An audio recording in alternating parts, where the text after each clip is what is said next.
Salud, turismo, cultura, deporte, educación. Eso y más es lo que somos. ¿Y quiénes somos? ¡Ya oíste! El programa del Instituto de Seguridad y Servicios Sociales de los Trabajadores del Estado.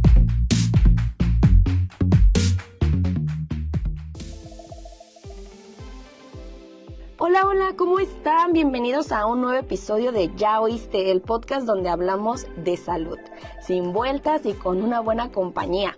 El día de hoy tenemos un tema que a lo mejor te puede sonar fuerte, pero que necesitamos hablar cada vez más. Es el linfoma. Ay, suena hasta como ¿de qué estoy hablando? Para eso tenemos, la verdad, a un gran especialista que pues nos va a contar un poquito más sobre lo que es el linfoma. Nos acompaña el doctor Juan Manuel Pérez Zúñiga, hematólogo y especializado en este tema. Bienvenido, doctor, ¿cómo está? Muy bien, Génesis, estamos muy bien. Muchas gracias por la invitación a este podcast.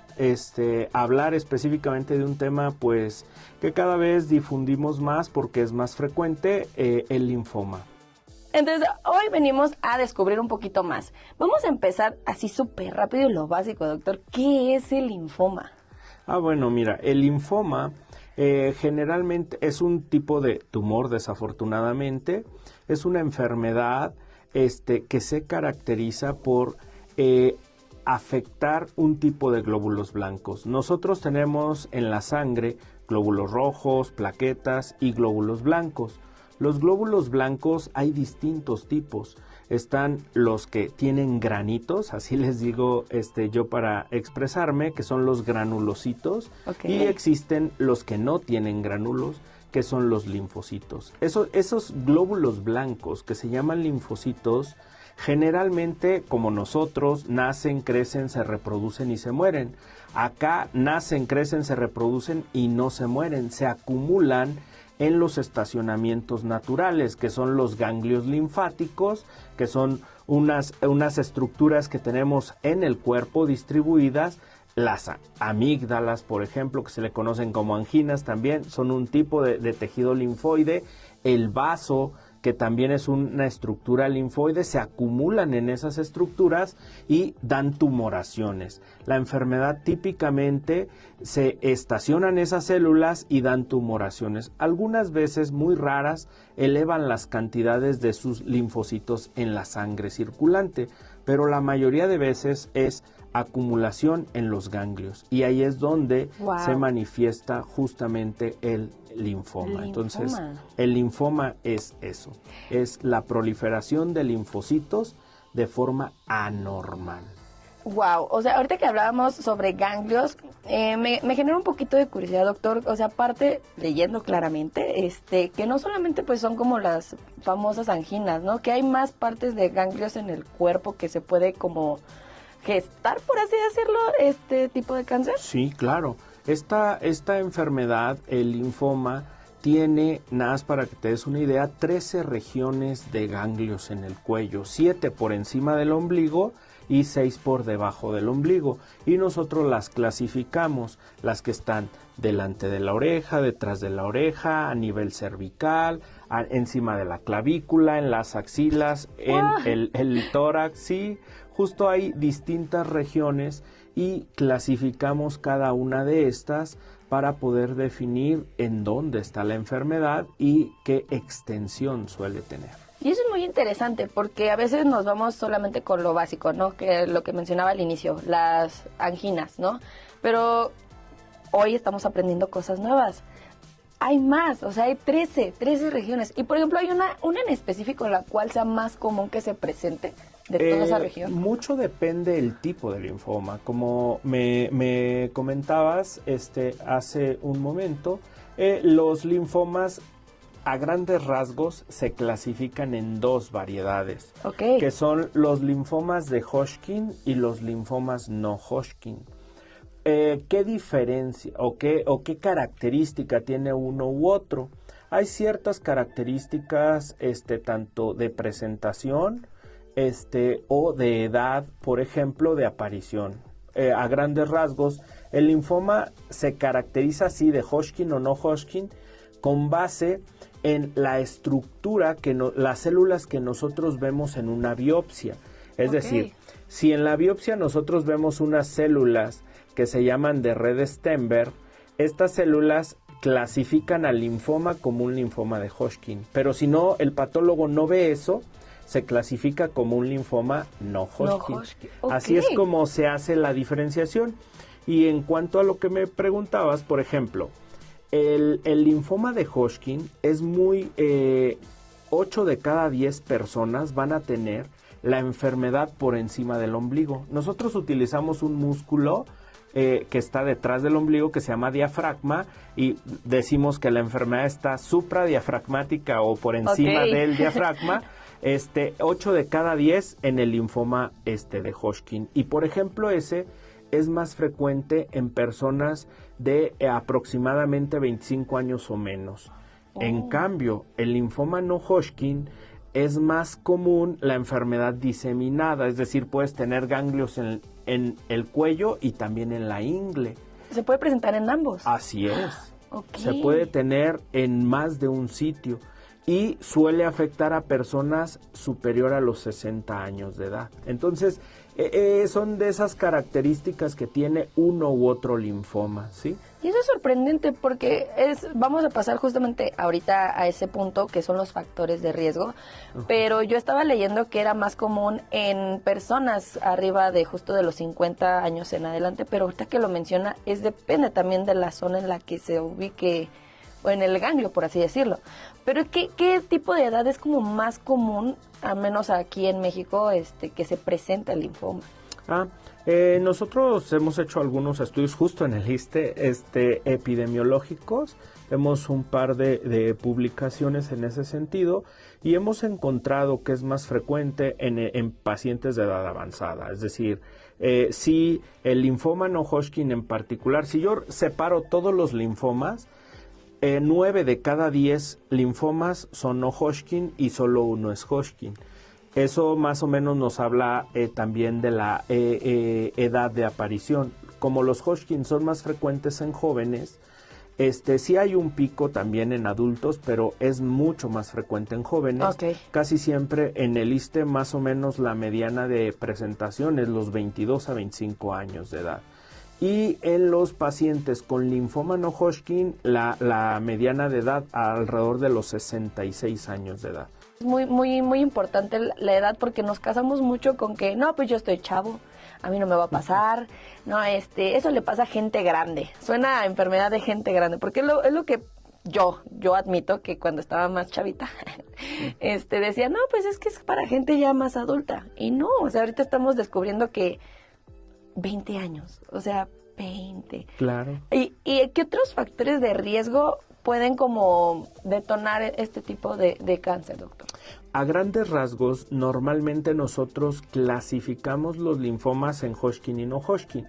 Un ejemplo, para el linfoma de Hodgkin, el factor de riesgo más importante es, por ejemplo, una infección por virus. Hay algunos virus del tipo del herpes, ahí hay 8 en particular bien descritos, pero uno que se ha relacionado al linfoma de Hodgkin es el virus del Epstein-Barr. Tiene un nombrecito difícil, tiene una enfermedad precursora que es la mononucleosis infecciosa, así se llama. Es una enfermedad donde se inflaman los ganglios y luego el cuerpo combate el virus y ya una vez que lo controla, desaparece la enfermedad. Esto pasa en la mayoría de los pacientes. Sin embargo, hay un pequeño porcentaje de esos pacientes que tienen exposición al Epstein-Barr que posteriormente van a desarrollar linfoma de Hodgkin. Entonces, por eso es que es importante en aquellos pacientes que los han diagnosticado con mononucleosis infecciosa como un factor de riesgo para el linfoma de Hodgkin. ¡Uy! ¡Qué impresión! Ahora, por otro lado, en los linfomas no Hodgkin, en general se han tratado de discriminar factores de riesgo y como hay muchos tipos de no Hodgkin, o sea, todavía los no Hodgkin se separan en los que son de linfocitos B. ¿Y esto por qué es importante? Porque los de linfocitos B son los que producen los anticuerpos y también la memoria del sistema inmune. Y los linfocitos T son los que tienen que ver con la respuesta inmunológica celular, así se le conoce. Entonces, hay linfomas B y hay linfomas T. Un ejemplo, en linfomas T, por ejemplo, el más frecuente es el que afecta a la nariz. Entonces, ciertos factores de riesgo nasales, inflamación crónica, por ejemplo, se relaciona mucho a un linfoma T nasal. Por ejemplo, personas que tienen artritis reumatoide, algunas enfermedades inmunológicas, lupus eritematoso, etcétera, son factores de riesgo para linfomas B foliculares, que son linfomas no Hodgkin específicos. Y todavía existen algunos otros factores de riesgo, por ejemplo, los pacientes que suelen tener inmunodeficiencia por el virus del HIV. Estos pacientes suelen tener también algunos linfomas relacionados a HIV. Entonces, desafortunadamente, en los últimos años, las leucemias eran la principal causa de tumor hematológico en el mundo. Ahora son los linfomas y sobrepasa el 500,000 de casos a nivel mundial. Y esto es importante porque conforme se ha ido incrementando la edad de vida, o la mediana de vida, se han ido incrementando estas enfermedades. Entonces, el linfoma, cada vez más por la pura edad, se tiene más probabilidad de tener la enfermedad. Sí, les digo yo luego a las personas que es algo que se tiene que pagar por tener mayor edad, ¿no? Sobrevivir más tiempo.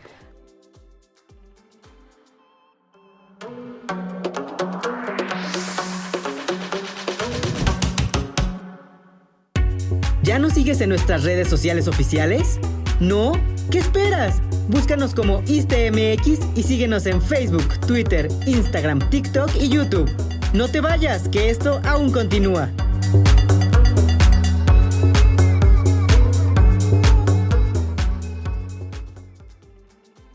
Una cosa es con el tipo de, o sea, es como un filtro, ¿no? Tipo con Hodgkin o no Hodgkin.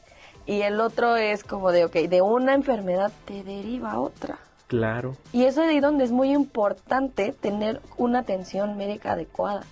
Porque hay gente que, en este caso, no estamos hablando de los virus, del VIH, supongamos, ¿no? Y de ahí deriva otra cosa si no lo estás atendiendo. ¿Y cómo saber en qué momento, pues dices, bueno, voy a ir con un especialista para saber qué paso tengo que hacer para evitar o tener un tratamiento con linfoma? En el caso de nosotros, la mayoría de los pacientes suelen sospecharse a través de estudios básicos, desde que el paciente se palpa una nodulación o una bolita. Siempre nos dice, doctor, tengo una bolita en el cuello, tengo una bolita en la garganta, tengo una bolita a nivel de algún sitio, porque eso tiene linfoma, O sea, el linfoma... El linfoma, como es una acumulación de linfocitos, y hay linfocitos en todo el cuerpo, o sea, luego me dicen, doctor, ¿cómo es que me está diciendo que tengo un linfoma en el cerebro? Pues hay un linfoma primario del cerebro, hay linfoma en el ojo, hay linfoma en la nariz, hay linfoma en el dedo, hay linfoma en el intestino, en el recto, en testículo, en ovario, en todos lados, porque ahí se acumulan las células. Entonces, generalmente, lo más frecuente es que un paciente tenga lo que nosotros llamamos síntomas B. ¿Qué son esos síntomas B? Son 3. Aparición de fiebre, más de 38.3 grados centígrados sin causa aparente.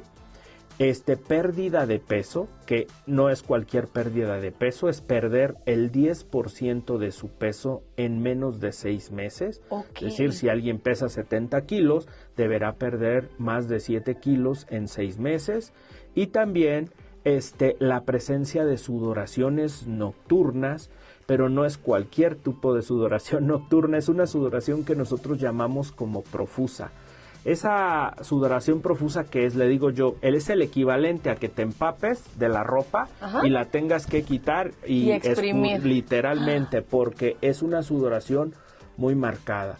Esos pacientes que tienen estos síntomas más una nodulación, es importante estudiar. Ahora, hay sitios de nodulaciones donde nosotros, por ejemplo, si a alguien le da una otitis o un problema o una inflamación de la garganta o de la nariz o una sinusitis, etcétera, se pueden inflamar los ganglios del cuello, pero normalmente esa duración es muy corta, de menos de 2 semanas, de 1 a 2 semanas. Okay. Pero nosotros si vemos a un paciente que tiene más de 7 días, más de 15 días y la nodulación no revierte, esas nodulaciones se deben estudiar con una biopsia. Hay sitios de malignidad que nosotros le llamamos o de alto riesgo, por ejemplo, hombre, así, simplemente, que tenga una nodulación por encima de la clavícula del lado izquierdo. Es altamente sugestiva de malignidad, simplemente por encontrarla ahí. Esto no quiere decir que si uno no tiene una nodulación, pues en la axila derecha o en otro lugar, no sea maligna, ¿no? Pero sí, el hecho de que un paciente tenga en ese sitio es altamente probable de que sea una condición maligna. Y la inflamación de ganglios también no solo es por linfomas. Nosotros tenemos, por eso es que el diagnóstico certero se hace con la biopsia. Nada más que también algo que siempre tenemos que informar es que si el ganglio es accesible, pues es muy sencillo hacer una biopsia y se tiene que quitar toda la estructura. Para cuando uno sospecha en un linfoma, debe pasar lo siguiente. El clínico o el médico lo debe sospechar, lo deben referir con un cirujano, en particular ya sea un cirujano general o un oncólogo, el instituto tiene esos mecanismos, porque luego los envían a hematología, pero hematología tratamos, u oncología. Nosotros no hacemos la biopsia biopsia la hace el cirujano, y ese es un tiempo que un paciente puede perder durante el abordaje. Entonces yo siempre les digo, tienes que buscar a un oncólogo o un cirujano para que te haga la biopsia, y la biopsia debe ser completa. No solemos hacer en linfomas biopsias por aguja fina, que son biopsias muy sencillas porque con una aguja muy finita picamos el nódulo y sacamos las células. ¿Por qué? Porque se requiere toda la estructura. Les digo yo, para hacer una analogía y medio me entiendan, les digo yo, es como una ventana. Miren, el ganglio, la parte central de la ventana, no el marco, la parte central o el cristal o lo que sea, ese es lo que le llamamos folículo. Entonces un linfoma folicular hace que esa parte crezca. En cambio, por ejemplo, el marco se llama manto, y si hay un linfoma del manto, ese crece. Y si, por ejemplo, está por fuera, se llama zona marginal del marquito. Y si borra toda la estructura, se llama difuso. Entonces, para que el patólogo le pueda poner el nombre, se requiere toda la estructura. Y esto es importante, insisto, ¿por qué razón? Porque normalmente un paciente llega con una laminilla por aguja fina y le decimos, no, es que ¿sabes qué? Te tenemos que clasificar correctamente. Y nada más para que te des una idea, un linfoma difuso solo lleva 6 ciclos de tratamiento con quimioterapia. O si está localizado, hasta 4 podemos dar. Pero, por ejemplo, un linfoma folicular lleva 6 ciclos de quimioterapia inicial y 2 años de tratamiento de refuerzo. Entonces, pues, ¿qué le vamos a dar a un paciente si no sabemos qué variedad específica es de la que estamos hablando? ¿Sí? Impresionante. Es que justo es por eso tener siempre mucha certeza, o sea, esa parte de la certeza, de que tienes un buen diagnóstico, de que ya te dijeron, es esto. Sí. Porque imagínese que le dan un tratamiento que no es. Bueno, esto históricamente ha pasado que hay incluso un linfoma, nada más para que te des una idea.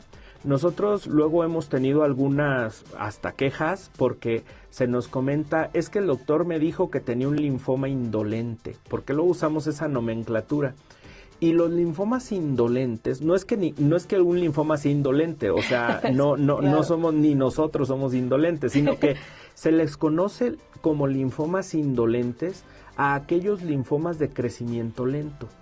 Y hay linfomas agresivos. Un ejemplo de un linfoma indolente, por ejemplo, es el linfoma folicular. Hay casos de pacientes donde tú le dices, tienes un linfoma folicular y fíjate que no traes alta carga y por lo tanto no necesitas tratamiento ahorita. Se dejan en vigilancia. Ah, ok. En cambio, los linfomas agresivos todos se tratan. de entrada. Tú haces el diagnóstico y se tiene que tratar. Entonces, sí, ese concepto también es importante comunicarlo porque en serio que hemos tenido que revisar o ser terceros en revisión de algunos aspectos de quejas que es que el doctor dice que mi linfoma es indolente. Bueno, es indolente porque así es la clasificación. Se clasifican en indolentes y en agresivos. No porque sea indolente, jamás vamos a decir que un linfoma, pues es un tumor, es indolente. O sea, en realidad, es por clasificación así. Y por ejemplo, a esas personas que justo, o sea, no le están diciendo, ya no te voy a atender, no, eso no le están comunicando, sino te vamos a tener en observación. ¿Cuánto tiempo es ese periodo de observación? Normalmente una vez que nosotros clasificamos un linfoma, el instituto pues tiene un montón de unidades, poquito más de 1,200. Wow. Entonces al centro donde yo trabajo, hago mi práctica en el instituto, nos llega literalmente de cualquier parte del país. Entonces, una vez que un paciente llega ahí con nosotros, tardamos más o menos entre 2 a 4 semanas en establecer el diagnóstico y clasificarlo correctamente, porque hacemos hoy día clasificaciones un poquito más complejas que lo que se hacían antes para tratar de dar el mejor tratamiento para ese paciente, ¿no? Afortunadamente en el instituto tenemos los tratamientos que se requieren para cada tipo de linfoma y las combinaciones que se utilizan literalmente en el mundo, ¿no?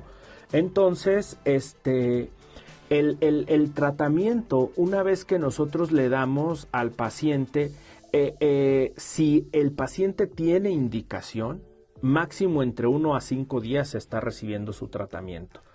Si el paciente no tiene indicación, comentaba yo un caso muy peculiar o particular, el linfoma folicular. El linfoma folicular, si no tiene 7 características que son más de 3 regiones de ganglios de más de 3 centímetros, si no tiene un vaso que nosotros lo medimos de más de 6 centímetros, si no tiene derrame pleural, si no tiene compresión de un órgano importante o si no está leucemizado, esos pacientes los dejamos en vigilancia. Y los dejamos, ¿cuánto tiempo podemos dejarlos en vigilancia? Hay diferentes tiempos. Recientemente traté un paciente que hace 4 años, va a cumplir casi 5, le dije, tienes el linfoma folicular, pero no necesitas tratamiento ahora. ¿Y por qué? Porque los tratamientos son agresivos. Y ahora que el paciente me dice, ahora entiendo por qué me decía que no me quería dar tratamiento, porque cuando les damos el tratamiento, pues desafortunadamente algunos agentes de quimioterapia tiran el cabello, dan náusea, dan vómito, bajan las defensas, hacen que requieras transfusiones o factores que estimulen a la médula, etcétera. Entonces, muchas veces no es que no querramos dar tratamiento, es que el tratamiento va a traer efectos secundarios y de esa manera tenemos que cuidar siempre que el paciente que vamos a exponer a algún tratamiento sea seguro para él y sea suficientemente eficaz para controlar la enfermedad. Exacto, es que esa parte tenemos que entender, ser pacientes principalmente. ¿Por qué? Porque no te van a mandar, o sea, algo. Creo que lo que siempre busca tu médico es tu bienestar. Siempre va a buscar eso. Y si te está diciendo, oye, ¿sabes qué? Es que ahorita no, porque estás estable, por así decirlo, entre comillas, ¿no? Pero si te manda una quimioterapia que yo siento, no sé, a lo mejor corrígeme usted, doctor, pero es el proceso ya más como fuerte que podría recibir en su tratamiento. Estaba leyendo que había otro tipo de tratamientos que manejan, pero yo siento que la quimioterapia sí es como en general, una vez que uno clasifica un linfoma, debemos definir si es enfermedad localizada o diseminada, la extensión de la enfermedad, y si el paciente está en condiciones o no de recibir tratamiento. Hacemos una serie de evaluaciones. De forma general, si la enfermedad está localizada, por ejemplo, si un paciente solo tiene un ganglio y le haces la biopsia y tú lo marcas con un estudio que se llama PET o tomografía por emisión de positrones, que también hasta van a decir que hago demasiada publicidad, pero en el instituto en el 20 de noviembre tenemos PET. Entonces contamos con el estudio que nos permite hacer un marcaje correcto para poder decir, mira, el ganglio que tenía era el único que tenía. Entonces la propia cirugía puede ser en esos casos el tratamiento. En cambio, por ejemplo, cuando hay enfermedad no única, pero sí localizada a un sitio y tú quitas un ganglio, pero quedan 2 o 3, a veces la radioterapia es un tratamiento que puede darse a esos pacientes y controlar la enfermedad. Okay. Por ejemplo, un linfoma folicular con baja carga tumoral y con una sola región afectada, la radioterapia es el mejor tratamiento. 9 de cada 10 pacientes pueden vivir más de 10 años sin que la enfermedad recurra. Otras opciones de tratamiento, por ejemplo, en algunos tipos de linfoma, es la radioterapia, el zona marginal que da en el párpado de los ojos, por ejemplo, le das radiación y prácticamente el paciente mejora. Okay. El que afecta el vaso se llama linfoma esplénico, a veces cirugía con inmunoterapia puede ser también el tratamiento ideal. Y efectivamente, los pacientes que tienen más carga tumoral, más enfermedad diseminada, se puede utilizar la combinación de las 3 estrategias, que es inmunoterapia, quimioterapia y también radioterapia. ¡Qué fuerte! ¿Sí? La inmunoterapia, ¿cómo se selecciona? Porque también me dicen, ¿qué es la inmunoterapia? Justo era lo que le iba a preguntar.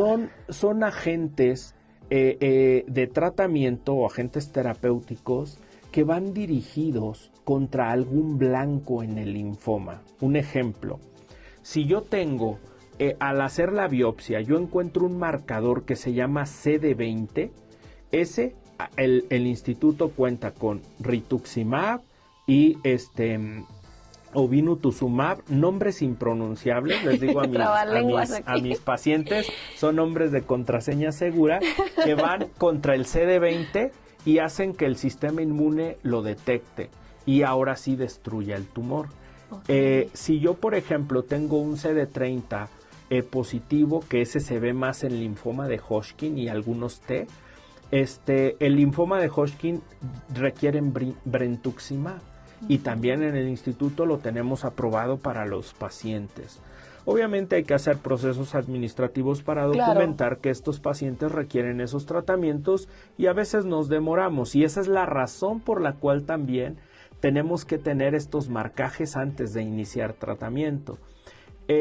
Y lo más novedoso, si nosotros tenemos unos marcadores que se llaman PDL1, este marcador, por ejemplo, en algunos tipos de linfomas los hace sensibles para algunos agentes como el nivolumab, el pembrolizumab, que son medicamentos que también tenemos en el instituto. Entonces, la combinación de tratamiento con inmunoterapia será con o sin quimioterapia, dependiendo el tipo de linfoma del que tengamos.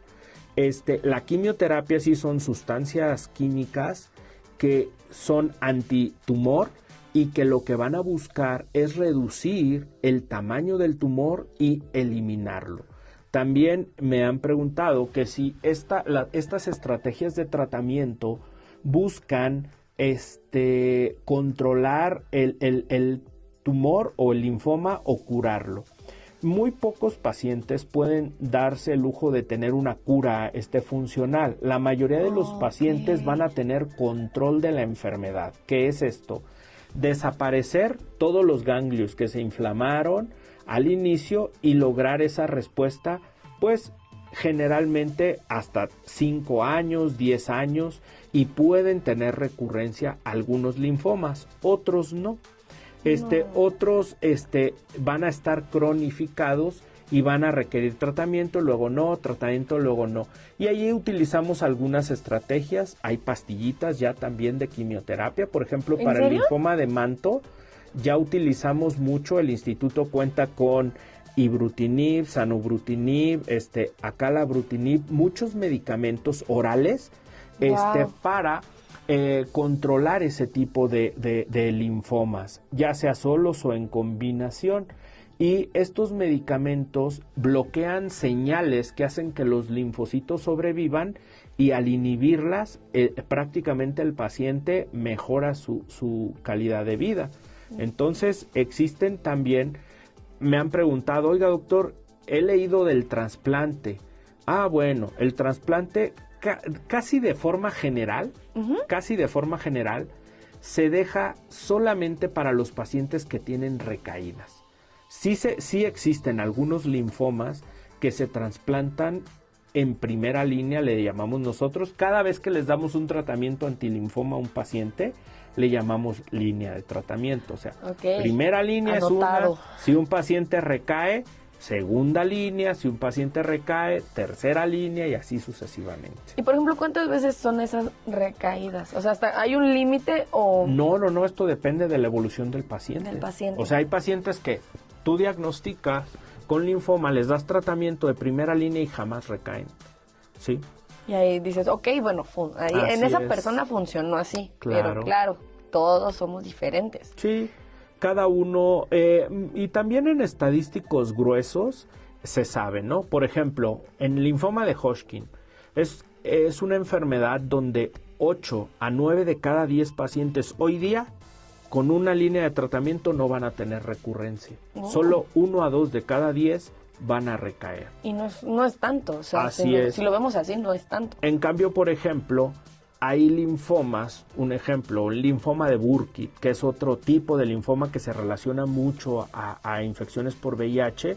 Esos pacientes, la tasa de respuesta es de 60 a 80%, es decir, 6 a 8 de cada 10 van a responder, pero sostener esa respuesta va a ser muy complicada. La mayoría de los pacientes van a terminar teniendo recurrencia, y si hacemos un estadístico a 5 años, solo 3 de cada 10 no van a recaer. ¿Eso qué quiere decir? Que la mayoría de los pacientes van a tener recurrencia.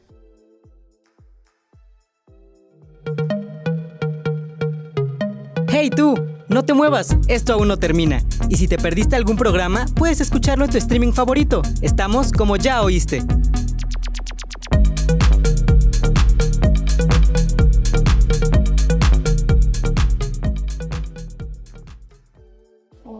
Ay, qué impresión, o sea, porque a mí me gusta preguntar ese tipo de cosas, porque a veces uno se va con la idea de que quedo al primero, tratamiento ya quedé, y luego es como de, no, a ver, espera, ojalá fuera así siempre, sí. Pero nos vamos hacia la parte triste, tal vez, en la que puedes volver a recaer, o sea, corres el riesgo, no estamos exentos y nos incluimos todos. Sí, sin duda. En este caso la recurrencia se conoce, por eso es que cada tipo de linfoma lleva un seguimiento. Tú le das tratamiento al paciente y una vez que le has dicho que está controlado, cada determinado tiempo lo vas a estar viendo. Las evaluaciones son 4 a 2 al año, o sea, 2 a 4 evaluaciones al año.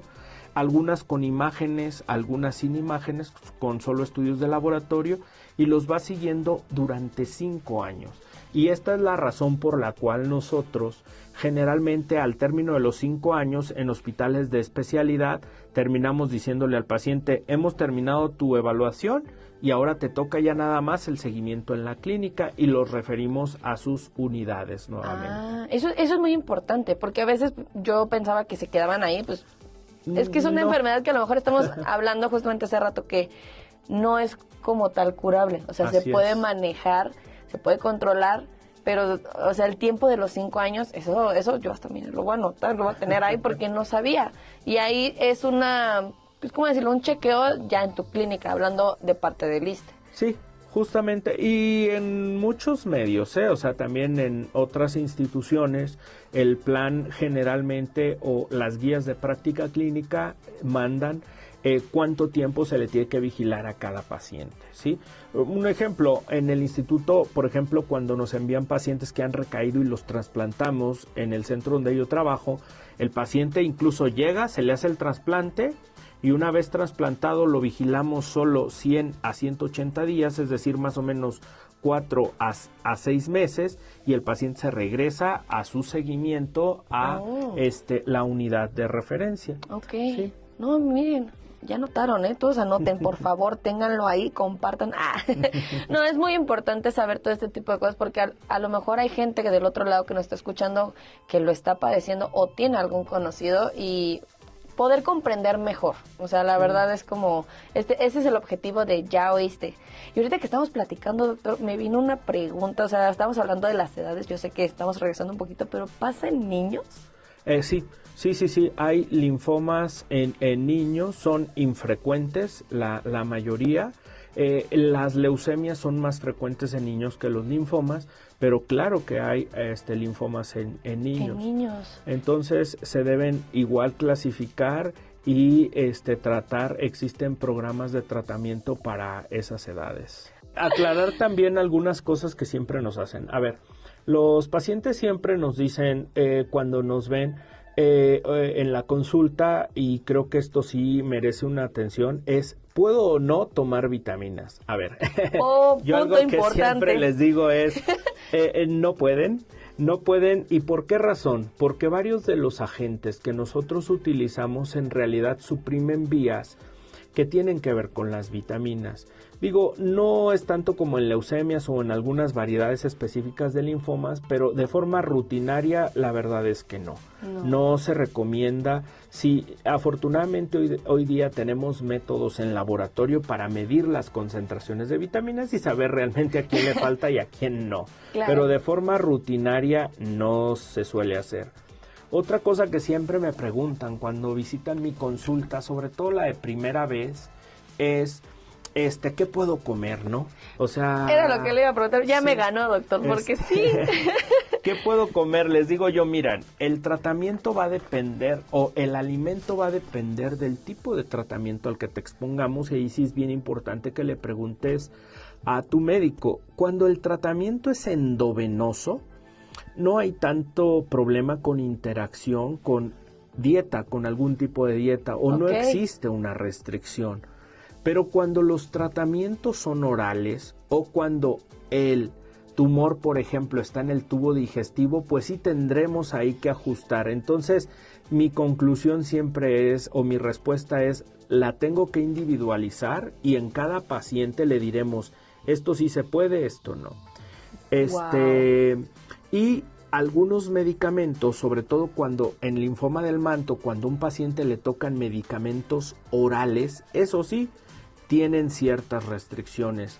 En el instituto generalmente los fármacos que utilizamos tienen en la parte donde viene la caja del tratamiento un documento, una hoja que nadie lee, que todo el mundo tira a la basura, pero les digo yo, ese inserto se destapa y es importantísimo porque sí trae un apartado de alimentos. Y ese yo le digo a mis pacientes, te voy a hacer un examen de esto porque y les hago una prueba, porque depende de la marca que llegue o a veces la propia marca, el vehículo en el que viene el medicamento, es decir, cuando uno desarrolla un medicamento tomado, una cosa es la sustancia activa y otra es el medicamento con el que viene. Le llamamos nosotros vehículo, el que lo transporta. Ese vehículo puede cambiar y por lo tanto las interacciones con alimentos también cambian. Entonces por eso siempre les digo, no más que hasta a veces creo que nos hacen examen, nos dicen, doctor, ¿puedo comer toronja? Le digo, no, porque este vehículo sí tiene interacción con la toronja, por ejemplo.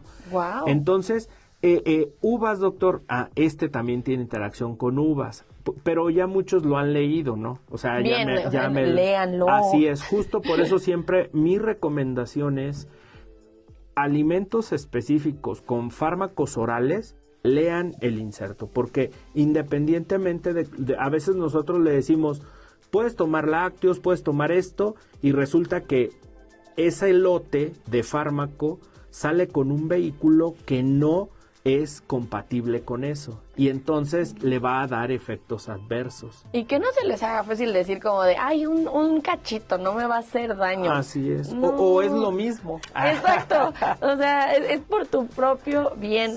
Y lo genérico o lo general desde el punto de vista de la dieta es que sean alimentos caseros, generalmente cocidos o hervidos. Porque luego me dicen, no, doctor, entonces me puedo echar mi aguachile crudo. O sea, esos alimentos crudos, desafortunadamente o no caseros, pues ustedes saben que tiene más riesgo de transmitir Exacto. algunos agentes infecciosos. Entonces yo les digo, mira, hasta en son de broma luego con algunos pacientes cuando ya estamos... me dice, doctor, ¿puedo comer de todo? Les digo, pues si comes tornillos, te los comes, ¿no? Pero no, alimentos que debemos consumir lo más higiénico posible, ¿no? O sea,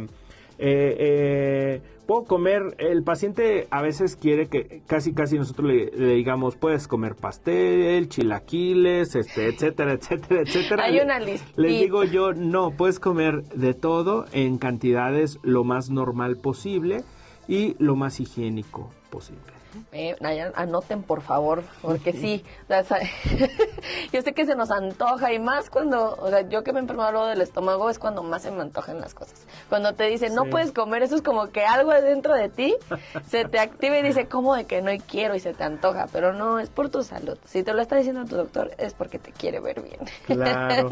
No, hombre, entonces aquí seguimos con más preguntas, doctor. Todavía tenemos un poquito de tiempo, pero algo que me genera como curiosidad es la vida de las personas que ya tienen linfoma.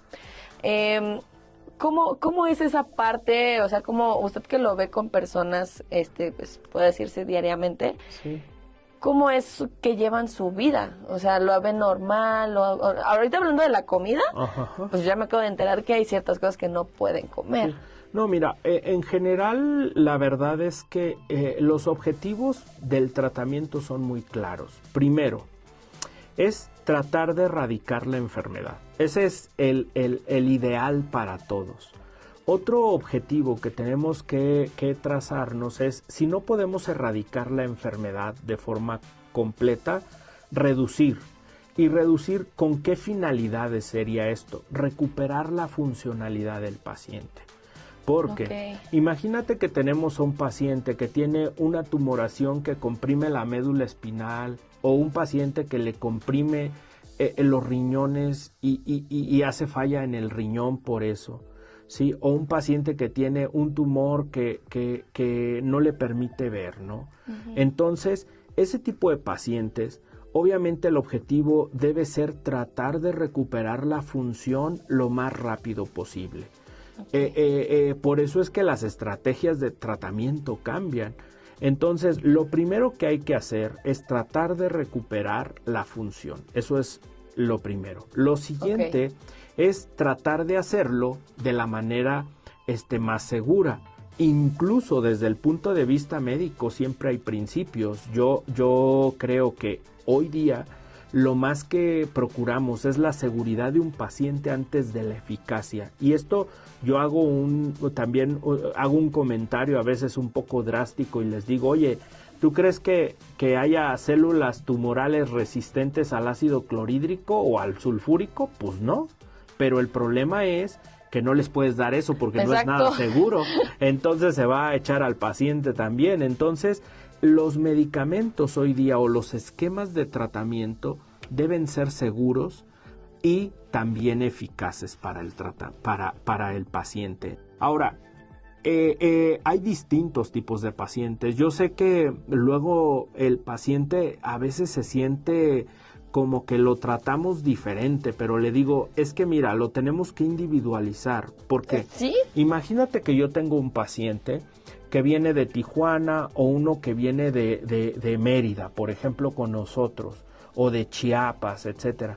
No lo vamos a tratar, algunos pacientes los tenemos que hospitalizar, otros los tenemos que manejar de forma ambulatoria, porque el paciente tiene que hacer un traslado para que le hagamos laboratorios, un traslado para que le hagamos estudios de imagen, un traslado para el día de la consulta y un traslado para el día del tratamiento. Entonces, pues, eso no es sencillo, sobre todo para los pacientes foráneos. Sí. En cambio, para los pacientes de la Ciudad de México no es que sea fácil, pero sí tienen ciertas condiciones que a veces el paciente dice, oiga, este día me pueden programar esto y esto, y él ese día lo dedica a esos estudios y después nada más viene a su tratamiento. Entonces, sí el paciente cambia su vida, Sí. porque se le cae el cabello, le da náusea, le da vómito, puede perder peso, tiene infecciones, a veces bajan de peso y ya no se reconocen ellos mismos. Qué fuerte. Entonces, sí, son momentos difíciles. Entonces, nosotros pues tenemos afortunadamente en el instituto los mecanismos para tratar de ayudar. Si se requiere atención psiquiátrica, psicológica, geriátrica, nutricional, etcétera, control de diabetes o presión arterial. Y qué bueno, porque todo va de la mano. Justo. O sea, todo va de la mano. Y si lo vemos así, yo siento que ninguna enfermedad te va a tener bien, o sea, mentalmente. Claro. Y si tienes ese apoyo en el cual pues puedes como tener en el área psicológica, en tus sentimientos, en tus emociones, porque pues mucha gente como que se bajonea, ¿no, doctor? Claro. Y eso también, quieras o no, tu cuerpo como que pues no sé, a lo mejor corríjame, no recibes bien el tratamiento. En general creo que más bien es cómo afrontas el tratamiento, y si tienes aquel paciente que desafortunadamente le cae la noticia, porque la pregunta más dura o más difícil de responder para nosotros, sobre todo porque no hay una respuesta, es ¿por qué a mí, no? O sea, ¿por qué me dio a mí? Híjole, no lo sabemos, nadie sabe por qué a un paciente se le da o no.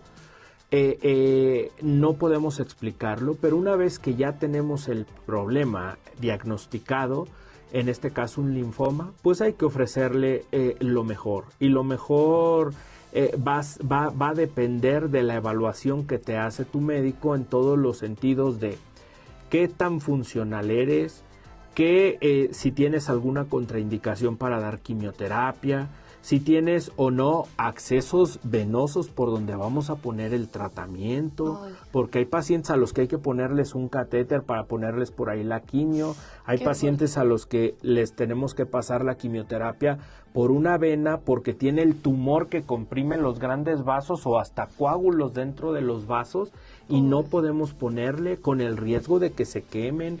O sea, cada paciente lo tenemos que tratar como una persona individual.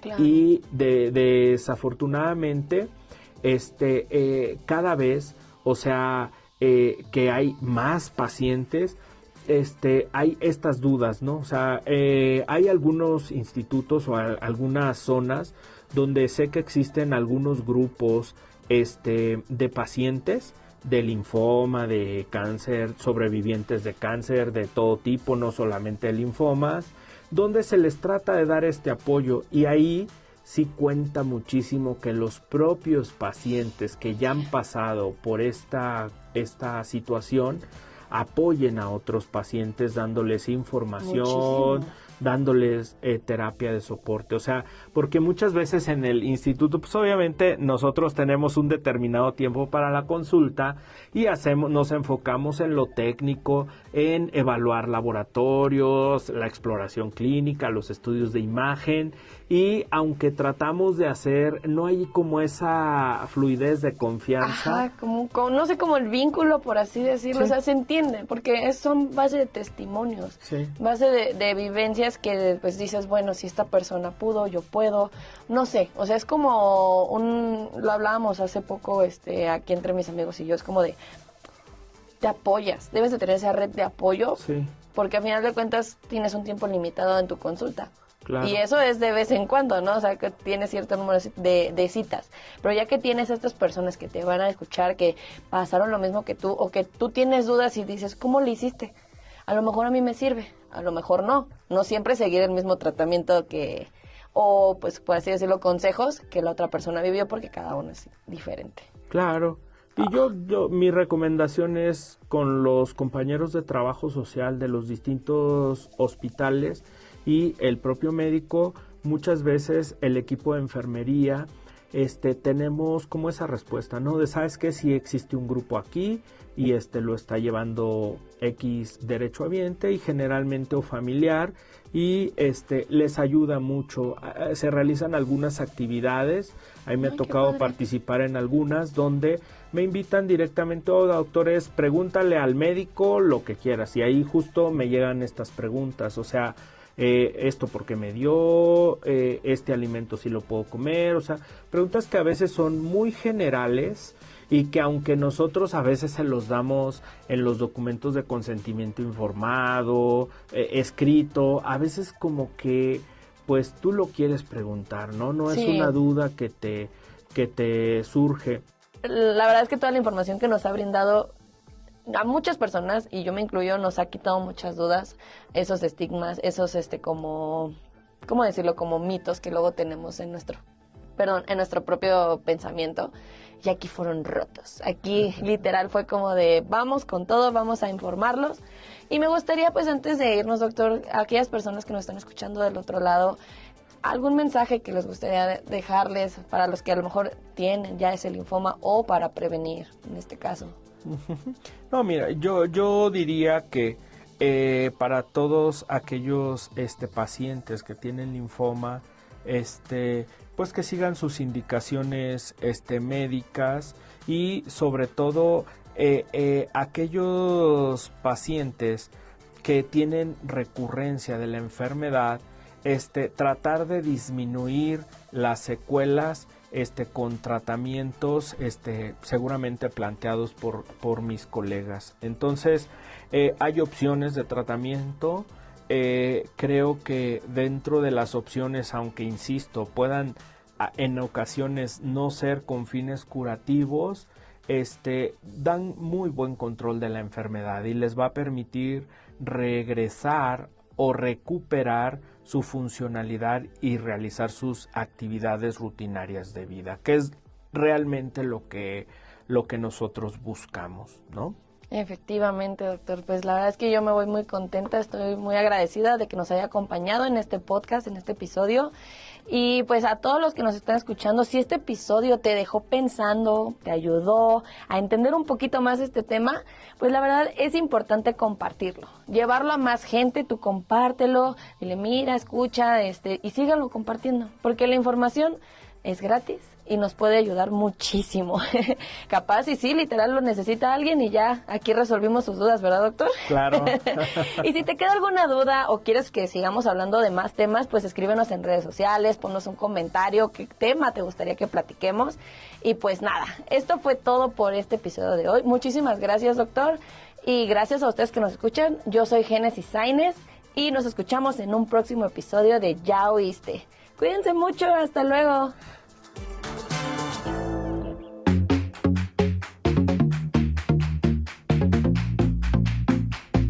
Salud, Turismo. cultura. Deporte. Educación. Eso y más es lo que somos. ¿Y quiénes somos? Ya oíste.